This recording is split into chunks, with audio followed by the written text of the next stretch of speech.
long before maps had borders, before crowns were symbols of power, and before the word empire had meaning, the world existed as scattered islands of civilization.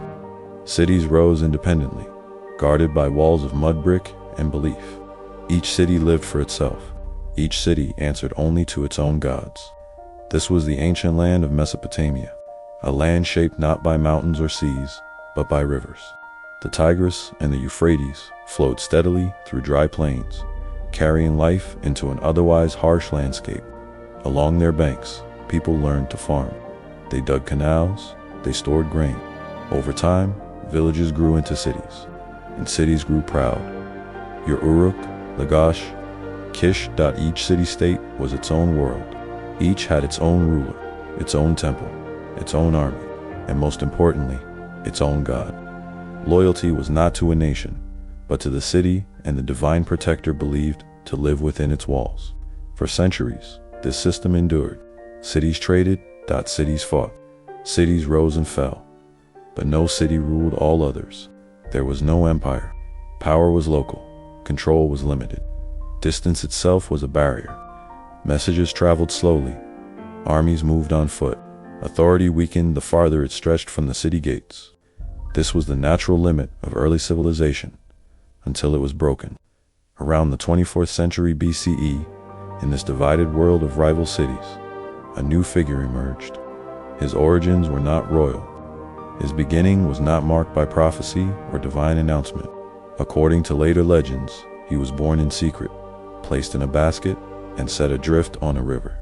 His name was Sargon. History knows him as Sargon of Asia.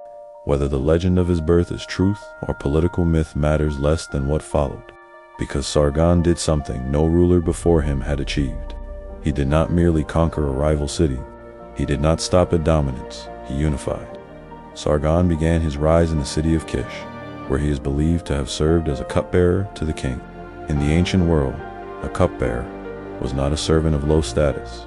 It was a position of trust, proximity, and political awareness. From this role, Sargon observed power from the inside, and then he seized it. The details of his early takeover are lost to time, but what followed is unmistakable. Sargon did not rule as a typical city king. He expanded outward. He marched against neighboring cities. One by one, they fell. Uruk was among the first major targets. Uruk was ancient, powerful, and sacred. It was the city of Gilgamesh, a city with deep religious authority. To defeat Uruk was not merely a military act, it was a symbolic one. When Sargon captured Uruk and defeated its ruler, Lugal-Zaggisi, the balance of Mesopotamia shifted. Sargon did not destroy the city. He absorbed it. This was new. Previous conquerors looted and withdrew. Sargon stayed. He placed loyal governors in conquered cities. He allowed local customs to continue, but ultimate authority rested with him.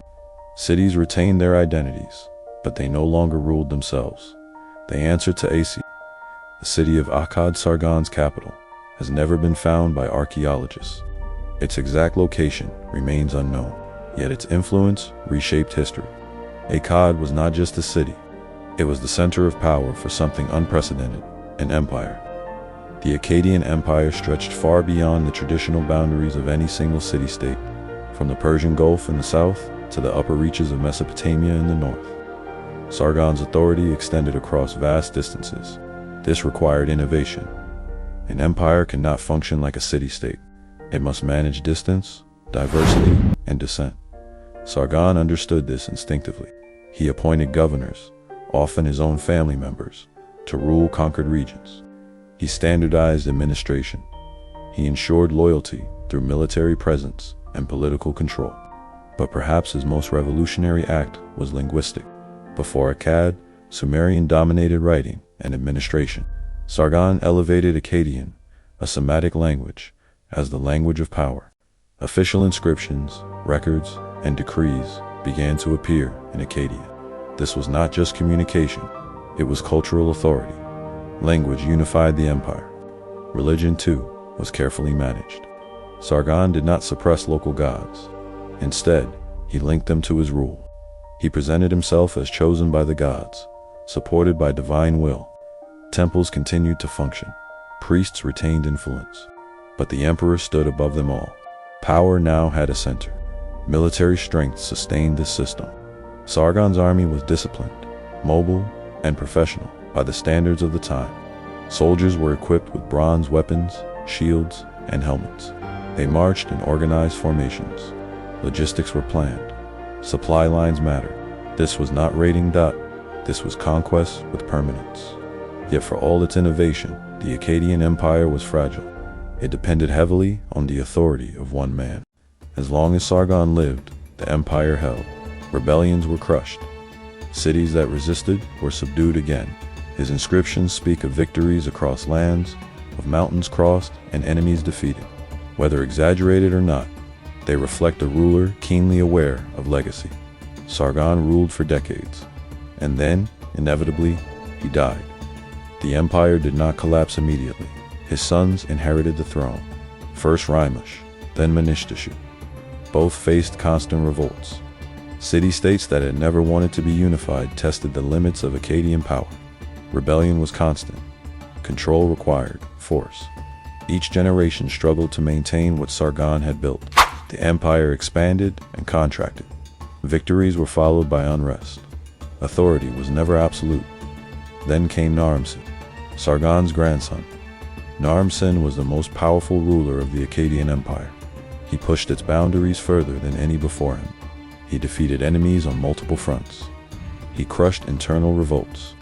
And unlike his predecessors, he made a bold and dangerous choice. He declared himself a god. For the first time in Mesopotamian history, a ruler claimed divinity during his lifetime. He wore the horned crown, a symbol reserved for gods.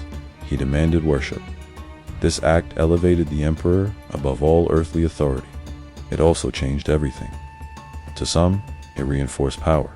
To others, it was arrogance. And in ancient belief, arrogance before the gods carried consequences. Natural disasters followed. Droughts, famine, invasions by mountain peoples known as the Gud. Whether coincidence or memory shaped by belief, history records these events as signs of divine anger. The empire weakened. Control fractured. Cities rebelled once more. And slowly, the Akkadian Empire began to unravel. But even in its decline, it left something behind. An idea that power could stretch across regions. That one ruler could govern many peoples. That law, language, and administration could unify vast lands. The Akkadian Empire did not last forever, but the age of empires had begun.